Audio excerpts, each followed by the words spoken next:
Hello and welcome to Knit a Rainbow.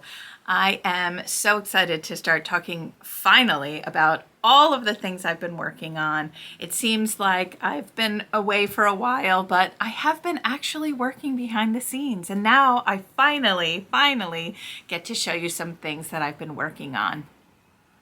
If you're new here, welcome. And if you're not new here, welcome back. It's so nice to see you. I love to share my love of all things fiber. First thing I'm going to talk about is Rhinebeck Weekend, which it's been a month already, and it was so much fun. So on Friday, I actually had a booth at CAKEpalooza, and I met so many wonderful people. This year was the first year that I have been super excited. In the past, I've been really nervous about going. I don't know why, but the people that come up and see me, and it's so exciting to see the knitters, and this year in my booth was really fun because I measured people. I love to talk about making sweaters that fit you properly, and I have a knit to fit class that I teach, and so I loved taking measurements of people and then finding out what size they normally knit as opposed to what size I would recommend that they knit. That was super fun. The only caveat was it was absolutely pouring rain. So if you were there and said hello, thank you for coming out in the rain, and it was great. And then during Rhinebeck, which is the New York Sheep and Wool Festival, Saturday morning, I went and I was at the Long Island Yarn and Farm booth. It was so much fun to see everybody, and it was really nice. And then I went over to the Primrose booth and chatted with a bunch of people over there, and it was great. I actually had dinner with the Primrose crew, and it was amazing, actually. And I met some new friends to me, and I will link all of their descriptions I will link everything in the description box. But oh my God, Factory Girl Designs. I loved meeting Crystal. I met Rachel from Unwind Knitwear. What a lovely lass she is. Holy cow. I actually picked her up from the airport and then drove her up. So that was super fun. And of course, I had my trusty Helen, my emotional support knitter, with me. And it was wonderful. So Saturday was super busy. And then I got to see a bunch of friends, which was awesome. I love seeing people and talking to people. I don't know why I get so nervous beforehand, but I do. And then Sunday was the first time that I stayed over for Sunday, and it was wonderful. Absolutely wonderful. I was able to walk around and actually see things, and I made 2 purchases. I was so proud of myself. I made 2 purchases. The first being, and this is going to tie into my first finished object that I'm going to show you, is I had started, and I'll show you a picture, but I had started knitting the Autumn Alpine sweater from Caitlin Hunter, and I started knitting it with a bright pink, a chartreuse, a light pink, and a black. And I thought that those colors were going to be awesome. But I didn't love them. And the more I knit the yoke, the more I didn't love them. And so whilst I was at CAKEpalooza, I had already shown Helen, my friend, the yoke, because I had finished the yoke. And I said, I'm not feeling this. And she said, well, if you're not feeling it, get something else. So here's what I didn't like. And I really admire all the knitters that do this. Those amazing knitters like Lily of Wishbone Yarn, she changes the colors and she does like a gradient when she's doing, some of her yokes. Amazing. I also met her though. But I didn't like doing that. I actually know now that when I'm knitting a yoke sweater, I really like to have a yarn that is going to it's going to change colors on its own so that I don't have to do it. That's what I prefer. So I had my main color, which this time I made it in Cascade 220 black. I know, a black sweater, but you know what? I love it. Wait till you see the pictures of it. And so I had this. And so Yarn Birds was at CAKEpalooza, and I walked into her traveling van, and I found, oh, by the way, let me remind you, this is Cascade 220, and it is the color 8555. 8555 is the color. And this is sport weight, so it's Cascade 220 Sport. And I got this at my local yarn shop, the Blue Pearl. So, you know, here's my main color. And so I was looking for something soft because of the Alpine Bloom. Now I already knit the, Autumn Bloom. I already knit the Alpine Bloom sweater, which is the same yoke, but it's a summer sweater or a spring. And so I've already done that. So I chose Feederbrook Farm, and I chose this. Now, you're going to say to me, Kimberly, that's a DK weight yarn. Yes, it is, but it worked. So this is their Blue Face Leicester wool, and the color is Kinetic Energy. So I purchased a ball of this, which ended up not being enough, and I had to send away for another ball. I don't know why I did that. I love these colors, right? I love them with the black, and then I will love this color. Look, here's, it looks with a cream. It would be gorgeous with a brown. It would be gorgeous with a purple. Like, I love it. I can do a lot with it, but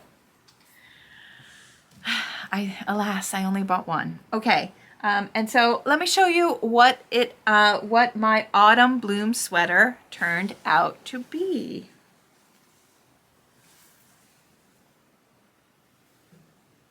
It's gorgeous. I love it. I absolutely love it. And you know what? It didn't break the bank because I used Cascade 220. But look at that yoke. I love it so much because I've knit it now 3 times, the yoke. I did it for the Autumn Bloom, for the Alpine Bloom, and now the Autumn Bloom. So here it is. The changes that I made were my arms tend to be a little bit shorter than what the circumference that I need, right? So I need a size 48, and you know, when I put it on, the arms always seem so long. So on this edge, this edging, there's supposed to be one more of these little dashes here. So I just didn't do that. And the sweater fits me wonderfully. You know what else was really fun? There's no shaping on the sleeves. So it's just knit, knit, knit, knit, knit, knit, knit. So I mirrored that on the bottom. So the pattern says to do 3 sets of this, and I only did 2 on the bottom. I did opt for the high-low in the back, so it's lower in the back than it is in the front. I love it. I love it. It's just so super fun. And it's a nice black sweater that I'm gonna wear, right? Did I have issues knitting black out after daylight savings time? You bet. But here's one of my little tips for you. When you're working with black yarn, obviously, if you can knit in the daytime, go ahead and do that. If not, put a white sheet, white pillowcase, or a white blanket over your lap. So when you're knitting it, the black, the dark, is not against something else dark. That actually makes it very difficult. So that's what I did for that. Autumn Bloom sweater, I was lucky enough to be a test knitter, but I didn't get it done on time because I had to reknit the entire yoke. I learned a lot about myself, that I don't like to switch colors. So going with hand spun or going with something like this is the way to go for me. For me. I also bought one other thing at Rhinebeck. Are you ready? I'm so excited. I'll give you a hint. This is from Windsong Farm, which is in Burdett, New York, and it's www.windsongfarm.com. I will put that in the description box, but look at that.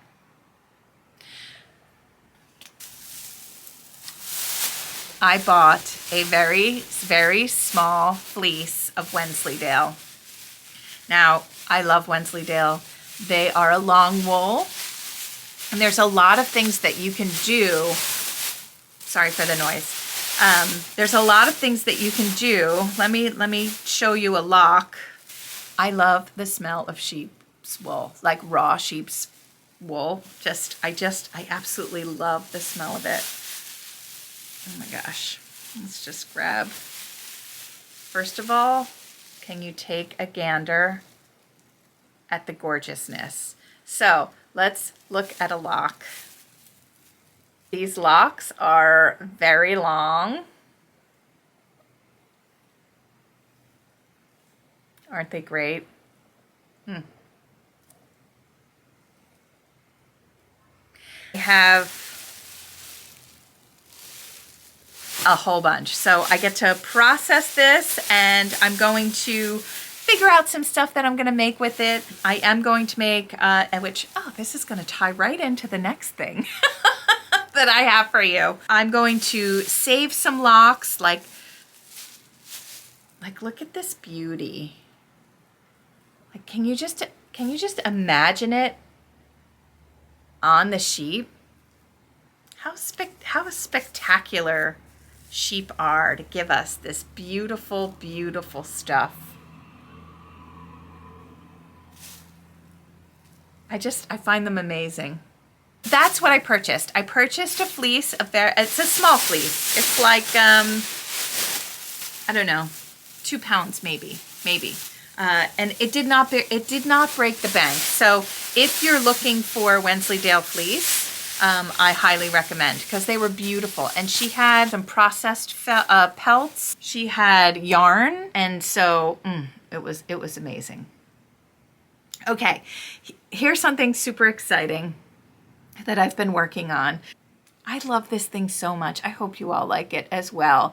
But I love to process wool. I love the raw wool. I love to wash it in small batches. Here's a tip for Tuesday. There is going to be a wool washing video, right? If you've ever seen wool and you want to process it, then that's the video for you. And sorry, this is a Cotswold fleece. This is from my friend Tabitha from Long Island Yarn and Farm. Aren't they gorgeous? And this is the way that the fleece looks on the animal. It has lots of different, look, there's some dark colors in here, light gray, there's white, cream, some of them are a little golden, kind of like my hair.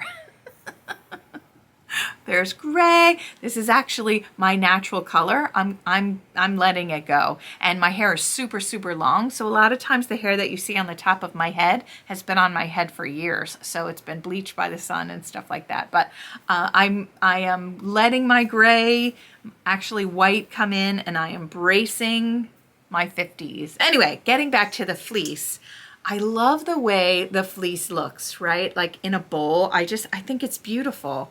And so I came up with a way to make something that actually shows what the fleece looks like on the animal. And here it is. I'm calling this the sheep's lock wreath. The locks are knitted in. And I put this pretty ribbon on just to dress it up for the holidays. I'm actually going to be teaching in person at Tabithas Farm, Long Island Yarn and Farm, and I'm going to be there December 2nd and December 3rd. December 2nd is a Saturday, And I'm going to be teaching from 2 to 4 on the farm. And then Sunday, December 3rd, I'm going to be teaching from 11 to 1. It's a 2-hour class. In the class, you will get a kit that has the wash locks and form that you need. And then you will bring crochet hook, you'll bring your yarn, and your knitting needles, and we will be making, this is the 8-inch wreath. And so we will be talking about that. You will learn the crochet cast on. You will learn how to choose the locks. We're going to talk about maybe dyeing the locks. And Tabitha will talk, because she's the shepherdess, she's going to talk a little bit about the Cotswold sheep and, and why their fleece sometimes looks like this. Look at all the beautiful colors in here. Oh my goodness. I just love it. I love the wreath. I'm gonna, you know what? You don't always have, if you don't want to put a bow on it, I'm gonna hang it up in my knitting room because I love it so much. And that's why I got the Wensleydale, because I wanted to make one with long wool as well. Here is, just to show you, this is a Cotswold lock. So pretty. Yay. Okay. If you are interested in going to the live in-person class, there will be a link in the description box. If not, I do have a course that I have prepared on my website, and you can go over there and purchase the course. In the course, you will learn how to wash locks. You'll also get the pattern, my step-by-step. If you've ever done a workshop with me before, you'll see technique videos. There is the crochet cast on. The technique, the actual technique of locking the locks in there, how to sew it together in the back, how to measure. And that course will be live Tuesday, November 21st on my website. To be the first to know about it, sign up for my newsletter, and that link is in the description box. Currently, it is November 17th. Next week is Thanksgiving. And for us knitters that are addicted to purchasing Advents are starting to show up. So this year, I'm getting an Advent from Suburban Stitcher, from Vita Lifestyle, and from Primrose Yarn. The Primrose Yarn one it's a spinning one. So that will be fiber that I will be spinning. And I kind of thought this one is from 2021. This is Skein Cocaine's spectacular Sound of Music. I love them. And I got to thinking that I have a bunch of Advents from, I started receiving them in 2021. And I thought, what do we do with these? Of course, you could make these little trees that I've made in the past. I have another project that will be coming out during Vlogmas, but these are so beautiful. They take just as much time, if not more time, to come up with an idea, and opening them up every day and vlogging about it. I love doing that. But what was I going to do with, more? And so a couple weeks ago, I was thinking about it, and this is what I came up with. I'm going to show you a picture. I did some modeling shots, and I came up with the quilted pullover. So this is, I'm going to stand up for you.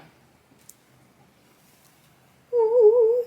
This is last year's Vita Lifestyle, and her theme last year was Farmhouse Christmas, and so I loved the colors. The colors were on my shelf for almost a year, and I thought it's such a shame to not do anything with them. And I'm not really a shawl girl. Now, I knit the shawl last year from Suburban Stitcher and loved every second of it. I loved it. Whatever's in her Advent, I probably will knit that as well. But I wanted to see if I could knit a garment with the minis that came in it. And I was able to do it, but I had to. So last year in her Advent were the 24 minis, there was also a regular skein of fingering weight yarn. So what I did was I used the regular skein. There's a bunch of them here, and it was actually this color. This one. This was the regular skein. Once I put everything together, I used this blue from my stash. And so I used it on the collar, on the cuffs, and on the hem. We all have enough yarn that we could supplement if we wanted to. I'm gonna do Vlogmas again this year, and I'm going to use Victoria's Vita Lifestyle. I'm going to use her calendar this year, and I'm gonna knit another one. Now, this pattern will be available for purchase on December 1st. So if you have Advents that you've used in the past, if you've had Advent, you know, if you're getting Advents this year, then, you know, absolutely, I would love for you to join me and just every day knit a little bit, and then, you know, in a month or so, without too much time, you'll have somewhat of a sweater put together. So I'm so excited. I'm so excited to have this pattern. I put it up on my Instagram yesterday and had no idea that it was gonna get, you know, the attention that it did. And I'm so thrilled. I'm so excited. If though you would like these colors, a lot of these colors are in Victoria's Christmas collection, or holiday collection, which is live until Monday, 20th. You can order 2 of her mini skein sampler, order 2 of them with her Christmas collection, then order a skein of, you know, a yarn that will complement it, which they all pretty much do, and you'll have enough. So that is live until Monday, her pre-order. That's pretty much what I have for all of you. I'm so very excited to be back blogging, and Vlogmas is coming up in the next 2 weeks. So I'll be here every day. So let me know in the comments if you're gonna be joining me for Vlogmas. Let me know anything else. If you know, what Advents, I'm always looking for new Advents. So what Advents that you have received, let me know in the description box. And I also wanted to acknowledge this time of year, the holidays, is a wonderfully happy time of year, but it also can be a really hard time of year for a lot of people. And so I just wanted to let you know, I wanted to acknowledge you and tell you that I see you, and I know how difficult it is sometimes during the happy times of the year to be happy. And so if you wanted to reach out and, you know, strike up a conversation with me, I'm always here to give you a Heidi-ho or some meme that'll make you feel good. I'm Kimberly McAlinden on Instagram, so you can find me there, or you look in the description box and just find a way to reach out to me. I'll definitely answer you back. So I want you to all to have a wonderful day, and I'll see you next time.